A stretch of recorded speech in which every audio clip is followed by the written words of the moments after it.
अस्सलाम वालेकुम। मैं हूँ Laiba Mumtaz from N17 eastern medical university and today our topic is self grooming.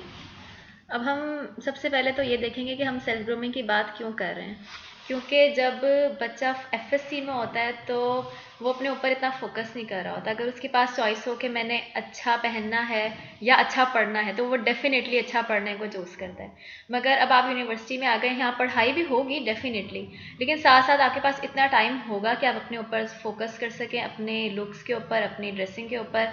तो इसलिए हम देखेंगे कि आपने सेल्फ ग्रूमिंग को किस तरह से लेके चलना है। एक ही दिन में आप सब कुछ नहीं सीख जाएंगे, आपको हर साल कुछ ना कुछ नया सीखने को मिलेगा। और आप जैसे यूनिवर्सिटी में आएंगे, आप अपनी सीनियर्स को देख के सोचेंगे हाय ये कैसे इतनी प्यारी लग रही हैं, लेकिन आप भी आहिस्ता आहिस्ता सीख जाएंगे। तो क्या मकसद है सेल्फ ग्रूमिंग का? क्या प्यारा लगना है हमने दूसरों को दिखाने के लिए? मतलब डेफिनेटली हम चाहते हैं कि दूसरे हमारी इज्जत करें, हमें समझा जाए कुछ, लेकिन इसका बेसिक पर्पस क्या है? आपने अपनी नज़र में अपने आप को अच्छा बनाना है, आपने अपने नज़रों में अपनी सेल्फ इस्टीम बनानी है। और जब आप अपनी सेल्फ इस्टीम बनाएंगे तो फिर दूसरे डेफिनेटली आपकी सेल्फ रिस्पेक्ट करेंगे। तो इसकी बेसिक डेफिनेशन है act of improving and taking care of your on body and appearances. मतलब अल्लाह ताला ने हमें एक जिस्म दिया है, एक शनाख्त दी है, अब हमारे ऊपर फ़र्ज़ है कि हम उसको निखारें, उसको प्यारा बनाएं। ऐसे ही फालतू में हमने नहीं रखना अपने आप को, अपने आप को फैशन के अकॉर्डिंग मॉडिफाई करते जाना है। पहली चीज़ डेफिनेटली हाइजीन, मतलब सफाई नहीं होगी तो आप कुछ भी पहन ले ओढ़ लें, आपके ऊपर अच्छा ही नहीं लगेगा। आपने नहाना है, आपने डिओड्रेंट यूज़ करना है लाजमी, और अच्छे साफ़ कपड़े पहनने हैं, इस्त्री शुदा, नाखून, बाल, सब कुछ आपका बहुत प्यारा साफ़ सुथरा होना चाहिए। तो डेफिनेट सी बात है, सबको पता ही है। फिर है ड्रेस कोड। अब ड्रेसिंग किस तरह की होनी चाहिए? ड्रेसिंग में आपका सिंपल है, गो फॉलो योर गट, जो आपको अच्छा लगता है आप वही पहने। लेकिन इसमें अगर कोई स्पेसिफिक आप फॉलो करना चाहें तो सिंपल प्लेन कलर्स और वो बहुत अच्छे लगते हैं, और गर्ल्स के लिए पेस्टल्स बहुत अच्छी चॉइस है। बाकी अगर आपके पास अभी बहुत ज़्यादा कपड़े नहीं हैं तो आप सिंपल एक दो जीन्स ले लें, एक ब्लू और एक ब्लैक, और उसके ऊपर डिफरेंट शर्ट्स आप चेंज करते रहें, तो उससे आप शुरू कर सकते हैं। बाकी with the passage of time आप अपनी वार्डरोब सेट कर सकते हैं। आपने जो भी चीज़ लेनी है वो अच्छी लेनी है, उस पर कॉम्प्रोमाइज़ नहीं करना। लेकिन बेशक आप कम लें मगर आप अच्छा लें, तो उससे आपको आहिस्ता आहिस्ता अंदाज़ा हो जाएगा कि आपने क्या पहनना है।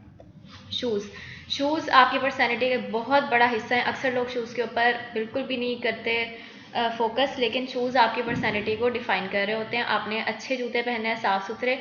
और जो गर्ल्स हील्स पहनती हैं, I love them, I totally love their heels, मगर I am not a heel person, मैं जॉगर्स पहनती हूँ। तो आप कि अपनी चॉइस से आप कॉलेज में जॉगर्स ही पहन सकते हैं, हील्स ही पहन सकते हैं, जो मर्जी आप चाहे पहन सकते हैं। बस ये हो कि वो कंफर्टेबल हो, वो आपके ड्रेस के साथ मैच कर रहा हो और साफ़ सुथरा हो, ये सबसे इम्पोर्टेंट चीज़ है। अब है हेयर या फिर हेडवेयर, बाल। जो बाल होते हैं ना, वो तो आपके पूरे चेहरे को ऐसे डिफाइन कर रहे होते हैं, आपकी एक आउटलाइन होती है आपके चेहरे के इर्द गिर्द। तो बाल आपने बहुत अच्छे सेट करना है, खासतौर पर जो बॉयज़ के होते हैं ना, सामने से उठे हुए जेल लगा के सेट किया, वो बहुत अच्छे लगते हैं।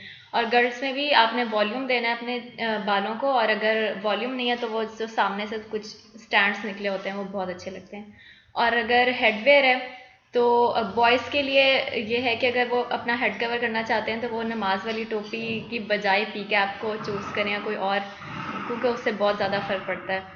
और गर्ल्स के लिए ये है कि दुपट्टे का जो सामने वाला कॉर्नर होता है ना, उसका आप फोल्ड कर लिया करें, तो उससे एक थोड़ा सा थिकनेस आ जाती है और आपके चेहरे के इर्द गिर्द ना एक बड़ी प्यारी सी आउटलाइन बन जाती है। और अगर आप हिजाब करते हैं तो आप बिल्कुल अपने फेस की शेप को अपनी लाइकिंग के अकॉर्डिंग कर सकते हैं। अगर आपको लगता है आपका फेस बहुत बड़ा है तो आप उसको उसी के हिसाब से छोटा कर सकते हैं, अगर आपको छोटा लगता है तो आप उसी के हिसाब से एडजस्ट कर सकते हैं। मतलब इसके ऊपर आपने बहुत फोकस करना है, क्योंकि इससे आपके चेहरे की एक आउटलाइन बन जाती है। नेक्स्ट है skin care and makeup. Makeup girls को बहुत पसंद होता है, मुझे भी बहुत पसंद है, लेकिन आपने हमेशा मेकअप के ऊपर स्किन केयर को प्रेफर करना है। स्किन केयर में क्या क्या बेसिक्स हैं? आपने रात को नाइट क्रीम लगा के सोनी है, आपने सुबह उठ के लोशन लगाना है, आपने वो सनस्क्रीन मस्ट है, मस्ट मस्ट मस्ट, बॉयज़ के लिए भी गर्ल्स के लिए भी। आपने अपने स्किन को यूवी रे से प्रोटेक्ट करना है, और अच्छा सा स्किन केयर में इन्वेस्ट करें आप। स्किन केयर के बहुत सारे स्टेप्स हैं मगर ये बिल्कुल बेसिक्स हैं। बाकी विटामिन ई और कैफीन और पता नहीं क्या क्या आजकल तो आ रहा है, लेकिन बेसिक्स अगर आप देखें तो वो यही है कि आपकी स्किन मॉइस्चराइज रहनी चाहिए। तो आप नहाने के बाद जब आपकी स्किन खुश्क हो जाए तो आप अच्छे से मॉइस्चराइज कर लें, तो आपका जो मॉइस्चर है वो अंदर ही लॉक हो जाता है। तो और मेकअप में ये है कि बाकी इवेंट्स पे आप जैसा मर्जी चाहें मेकअप कर सकते हैं, लेकिन कॉलेजेस में आप उतना मेकअप करें जितना आप मेंटेन कर सकते हैं। मतलब अक्सर लड़कियां होती हैं वो वैसे तो बहुत अच्छा कर रही होती हैं अपने आप को ड्रेसअप, लेकिन जब प्रेप्स चल रही होती हैं, जब एग्ज़ाम का टाइम आता है, उनके पास टाइम नहीं होता, तो लाइब्रेरी में वो ऐसे आती हैं तो सब लोग पूछ रहे होते हैं कोई मसला हो गया, बीमार हो गई हो, क्या हो गया। तो उतना करें जितना आप मेंटेन कर सकते हैं, करें ज़रूर, मगर उतना जितना आप हैंडल कर सकें। नेक्स्ट पॉइंट है poster. Poster is my favourite thing. Poster can make और ब्रेक योर पर्सनैलिटी। मतलब अगर आप कितने अच्छे लग रहे हैं, आप ऐसे करके बैठे हुए हैं, आप बिल्कुल भी अच्छे नहीं लगेंगे। आपके शोल्डर्स ऐसे होने चाहिए, सामने स्ट्रेट आपने बैठना है, आपने सामने की आंखों में देख के बात करनी है, और खड़े होना है तो सीधा, मतलब कमर आपकी सीधी होनी चाहिए, कमर सीधी, गर्दन सीधी, ये मस्त है। आप बिल्कुल भी ख़ास तौर पे इसलिए मैं आपको एडवाइस कर रही हूँ क्योंकि यहाँ प्रैक्टिकल्स बहुत लंबे लंबे होते हैं और डायसेक्शन हॉल में बहुत लंबा टाइम होता है और वो सारा स्टूल्स पे होता है, तो अक्सर लोग स्टूल पे बिल्कुल ऐसे मरियल होके बैठे हुए होते हैं। तो आपने स्टूल पे कोशिश करनी है कि आप अपना आपको ट्रेन करें कि मैंने स्ट्रेट होके बैठना है, क्योंकि वक्त के साथ साथ फिर आपके कमर के मसाइल शुरू हो जाएंगे, तो आपने पोस्चर के ऊपर ज़रूर अपना काम करना। नेक्स्ट चीज़ है health and fitness. Health and fitness ये है कि आप कितने भी अच्छे लग जाएं, मगर अगर आप बॉडी वेट आपका ज़्यादा है तो आपकी पर्सनैलिटी थोड़ी सी डाउन हो जाती है। तो आपने अपना BMI, अभी आप आएंगे यहाँ पर तो आपको पढ़ लेंगे आप BMI क्या होता है। तो BMI आपका नॉर्मल रेंज में होना चाहिए, आपका waist hip ratio normal range में होनी चाहिए। तो उससे फ़ायदा ये होगा कि आप जो भी पहनेंगे आपके ऊपर अच्छा लगेगा। और दूसरा टिप ये है कि आप, मैं जिस जॉगर पर्सन हूँ तो मैं जॉगर्स पहनती हूँ, फिर मैं कॉलेज में फुल फिरती हूँ, ताकि उससे ये होता है कि मेरी कैलोरीज बर्न होती रहती हैं साथ के साथ। और डाइट के ऊपर आपने बहुत फोकस करना है, क्योंकि जो भी हम अपने अंदर लेके जा रहे हैं उसका अल्टीमेट इफेक्ट हमारे ऊपर आएगा। तो हमारी एज के लोग तो कुछ भी खा सकते हैं, सब कुछ खा सकते हैं, बस बैलेंस्ड होना चाहिए। आपने बाहर का खाना है मगर इतना ज़्यादा नहीं खाना कि आपके फाइबर इनटेक कम हो जाए। फाइबर ज़रूर लेने हैं, ग्रीन वेजिटेबल्स मस्ट हैं डाइट में, सैलड्स लाजमी आप लें। हॉर्सलाइट्स के लिए आई नो कि मुश्किल होता है, मगर फिर भी वो कह सकते हैं अंकल को कि मुझे रायता ज़्यादा दे दें, दही का इस्तेमाल करें, सैलड्स का इस्तेमाल करें। और जो एडिड शुगर है उसको डाइट से कम करें। जो जूसेस होते हैं और जो पैकेज फूड होता है उसमें शुगर कंटेंट बहुत ज़्यादा होता है। मतलब अगर आपने वेट कम करना है ना, सबसे पहले आप कोल्ड ड्रिंक्स और जूसेस बंद कर दें, बाकी आप सब कुछ खाते रहें, आपका वेट इसी से ही कम हो जाएगा, एटलीस्ट इस एज में। नेक्स्ट है फेशियल एक्सप्रेशन। फेशियल एक्सप्रेशन में सबसे बड़ी चीज़ है स्माइल। और अगर आपके चेहरा सख्त है, एरोगेंट है, तो आप दूसरे को नेगेटिव वाइब्स देंगे। अगर आपके चेहरे पे स्माइल होगी तो आप एक वेलकमिंग जेस्चर दे रहे होंगे लोगों को, और लोग डेफिनेटली आपके पास आसानी से अप्रोच कर सकेंगे। फिर है स्लो स्पीच। अगर आप बहुत तेज़ तेज़ बोलते हैं तो आपके लफ्ज़ आधे बीच में ही रह जाएंगे, तो समझ ही नहीं आएगी बात की। तो स्पीच का स्लो होना बहुत ज़रूरी है। अगर आप आहिस्ता आहिस्ता बोलेंगे आपकी बात समझ भी आएगी और वो इम्पैक्टफुल भी होगी। तो इसलिए आपने अपनी आवाज़ को स्लो करना है। फिर फाइन वर्ड्स, अच्छे अल्फाज बोलें। इसका सबसे अच्छा तरीका ये कि जो अल्फाज आपको पसंद हैं, कि अगर कोई आपको बोले तो आपको अच्छा लगेगा, तो वही अल्फाज आप भी आगे लोगों को बोलें। गालियाँ ना दें, एब्यूसिव लैंग्वेज ना यूज़ करें, अच्छे अल्फाज बोलें। तो ये तो बेसिक्स हैं बिल्कुल। Be more expressive. एक्सप्रेसिव रहें और अपने जो भी ख्यालात हैं वो आगे शेयर किया करें। लेकिन कुछ लोग कह सकते हैं कि पर्सनैलिटी तो दो होती हैं, एक इंट्रोवर्ट होती है, एक एक्सट्रोवर्ट होती है। मतलब अगर इंट्रोवर्ट है कोई तो वो कैसे बोले। लेकिन मैंने इस स्लाइड को इसलिए ऐड किया है क्योंकि अगर हम अपने एक्सप्रेशंस को छुपा रहे होते हैं ना, तो हम नुकसान में जाते हैं। वो इस तरह कि अगर किसी ने हमारे साथ अच्छा किया, हमें उसकी बात पसंद आई है, तो हमें चाहिए कि हम उसको बताएं कि हमें पसंद आई है। क्यों? क्योंकि इससे उसे वैलिडेशन मिलेगी और वो नेक्स्ट टाइम आपके साथ मजीद अच्छा करेगा, उसको अच्छा लगेगा कि आपने उसकी तारीफ की। और अगर किसी ने आपके साथ बुरा किया और आप अपने दिल में उसको रख के बैठे हुए हैं, तो वो आप कहीं चले नहीं जाएगा, वो आपके दिल में ही रहेगा और फिर बढ़ता जाएगा, बढ़ता जाएगा, बढ़ता जाएगा, और किसी दिन आप फट जाएंगे और फिर आप एग्रेसिव हो जाएंगे और फिर आपके ताल्लुकात ख़राब हो जाएंगे। इसलिए जो भी वक्त के साथ साथ है ना, आपको कोई चीज़ अच्छी लग रही है आप उसको भी एक्सप्रेस करें, कोई चीज़ आपको बुरी लग रही है दूसरों की आप उसको भी एक्सप्रेस करें, ताकि आपके जो ताल्लुकात हैं वो एक पटड़ी पे, स्ट्रेट पाथ पे चल सकें, वरना फिर आपके लिए मसाइल हो जाते हैं। तो इसलिए आप अपने आप को ट्रेन करें कि आप एक्सप्रेसिव तो हो मगर आप दूसरों के लिए बुरे ना साबित हो। मतलब आपको अपने एक्सप्रेशंस शो भी करना और दूसरों का दिल भी नहीं दुखाना। तो इसके लिए आप कोशिश अपने फ्रेंड्स सर्कल में कोशिश करें, क्योंकि फ्रेंड्स के साथ यूजुअली होता है कि अगर वो बुरा मान भी गए हैं तो आप उनको आराम से मना लेते हैं। तो अपने फ्रेंड्स में कोशिश किया करें कि अपने आप को एक्सप्रेस करें, तो आहिस्ता आहिस्ता फिर आप अपनी फैमिली में अपने टीचर्स के साथ आपको अपने आप को शो करवाना आ जाएगा।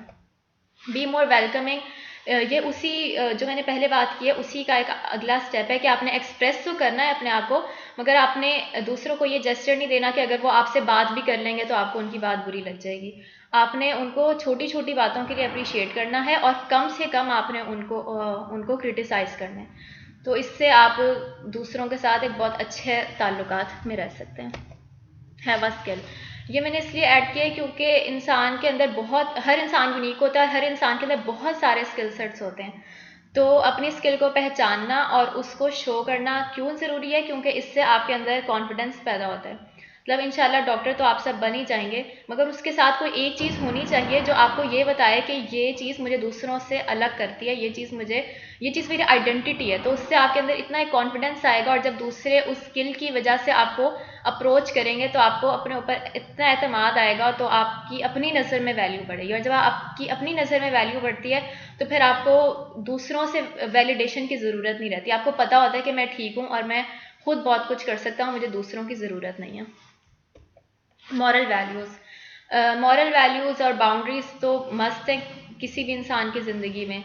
मतलब आपने मॉरल वैल्यूज सेट करनी है, बाउंड्रीज सेट करनी है, और फिर उनको किसी के लिए ब्रेक नहीं करना। आपके पास जो फ्रेंड्स होते हैं ख़ास तौर पे, और फैमिली, जो इंसान जिनसे क्लोज होता है, वो अक्सर इंसान को पुश करते हैं कि वो अपनी बाउंड्री क्रॉस कर ले, या उसके इंसान के अपने इमोशंस उसको कह रहे होते हैं कि नहीं ये बंदा अच्छा है, इसके लिए कर लूँ, या ऐसा है। तो आपने लेकिन अपने आप को उस सर्कल के अंदर रखना है, और किसी के लिए भी आपने अपनी बाउंड्रीज को ब्रेक नहीं करना। तो उससे क्या होगा, उससे होगा कि आपके जो रिलेशनशिप्स हैं वो एक अच्छे सर्कल के अंदर रहेंगे और वो डिस्ट्रॉय नहीं होंगे। जब आप अपनी मॉरल वैल्यूज ब्रेक करने लगते हैं ना, तो फिर आप अपने आप को गिराने लगते हैं, और जब आप गिरते जाते हैं तो फिर एक एंड है जिसका जो फिर बहुत बुरा हो जाता है। तो इसलिए आपने अपनी फ्रेंड्स के लिए भी, अपने इवन पेरेंट्स के साथ भी इंसान की एक बाउंड्री होती है जो कि क्रॉस नहीं होनी चाहिए।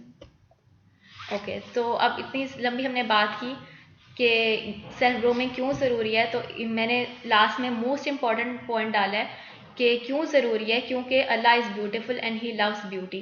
तो अगर अल्लाह ताला को ब्यूटी पसंद है तो हमें भी ब्यूटी पसंद होनी चाहिए, और हमें भी अपनी ब्यूटी पे काम करना चाहिए। ब्यूटी दोनों तरह की होती है, एक ज़ाहिरी भी होती है और एक बातिनी भी होती है। ज़ाहिरी आपका ड्रेस है, आपका चेहरा है, आपके जूते हैं, आपका मेकअप है, और आपका जो बातिन है वो आपका सोच है, आपका कॉन्फिडेंस है, आपकी यूनिकनेस है। तो इन दोनों के ऊपर आपने काम करना है, और आहिस्ता आहिस्ता आप चीज़ें लर्न करते जाएंगे। आपसे गलतियाँ भी होंगी, आप सीखेंगे, गलतियों से ही बंदा सीखता है। तो अरूज ज़वाल आता रहेगा आपके ऊपर, बस आपने कॉन्फिडेंस नहीं छोड़ना अपने ऊपर, और लोगों को ऑब्जर्व करना है कि वो किस तरह से उठते बैठते हैं, क्योंकि यहाँ आप सीनियर से ही बहुत कुछ सीख रहे होते हैं। जहाँ आप उनसे पढ़ाई सीखते हैं वहाँ आप उनसे रहने का सलीका भी सीखते हैं। तो आपको आहिस्ता आहिस्ता अपने कुलीग्स के साथ डील करना आ जाएगा, आपको टीचर्स के साथ डील करना आ जाएगा, और आप बहुत कुछ, क्योंकि अब आपने इसके बाद तो प्रोफेशनल लाइफ में जाना है ना, तो यहाँ आपने ये सारी चीज़ें सीख कर ही आगे बढ़ना है। और बेहतर ये है कि आप इवेंट्स में ज़्यादा से ज़्यादा पार्ट लें, ताकि इवेंट्स से आप बहुत कुछ सीख जाएंगे और उससे आपकी बहुत ज़्यादा ग्रूमिंग हो जाएगी। अगर आप बुक्स में ही खाली पढ़ते रहेंगे तो बुक्स आपको ये चीज़ें नहीं सिखाएंगे, और ये लास्ट चांस है आपके पास प्रोफेशनल लाइफ में तक अपने आप को अच्छा सा ट्रेन करने के लिए। तो इसलिए इसको अच्छा सा अवेल करें, और best of luck for the journey ahead. आप इससे बहुत कुछ सीखेंगे, बहुत मज़ा आने वाला है आपको। और अगर आप निश्तर के स्टूडेंट हैं तो आप मुझसे ज़रूर मिलें आके। अल्लाह हाफ़िज़।